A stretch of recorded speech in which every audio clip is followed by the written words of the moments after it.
On Facebook, Celise writes, "When I was at the store, I wanted to get the celery root, but I was daunted by its gnarly appearance. Maybe you could cover the celery root and how to prepare it." Well, Celise, today's WTF is for you.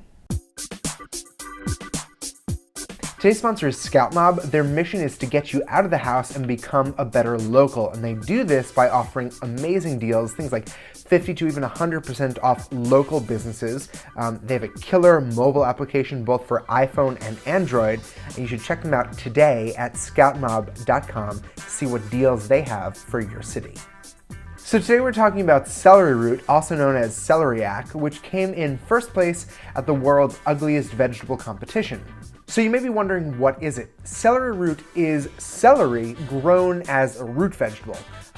Despite common misconception, it is not actually the root of the same plant you dip into blue cheese dressing when you're eating wings. And in all honesty, celery root is not the easiest thing in the world to prepare. It's very oddly shaped, and there are often big clods of dirt just kind of stuck to the side of it. Yum. When selecting celery root at the store, look for a root that is kind of round, as smooth as possible, and free of soft spots.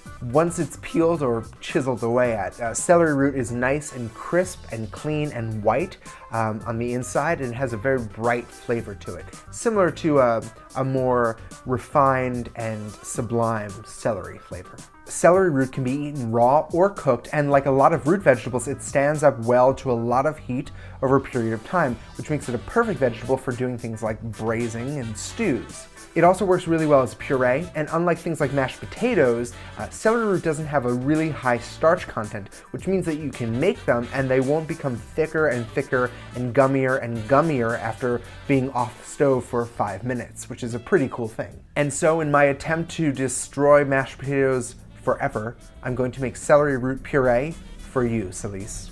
To make celery root puree, first cut your celery root in half, and then using your knife, peel the exterior of the celery root off. Now chop up your celery root into rough little bits and dice up an onion. Then put some crushed garlic inside of a cheesecloth with some herbs like sage and thyme. Put your celery root in a heavy bottom pan along with your onions and your bouquet garni. Cover the veg with milk and then cover your pan and let it heat over a low flame. When the vegetables are tender, strain them out into a food processor along with a knob of butter. Be sure to discard your bouquet garni. Process until smooth. If the puree seems too thick, add a little of the milk that you cooked your vegetables in. Then season with salt and pepper and enjoy. So that is how you make celery root puree. I think you're gonna find that it's a beautiful pairing for any sort of braised meats, like short ribs.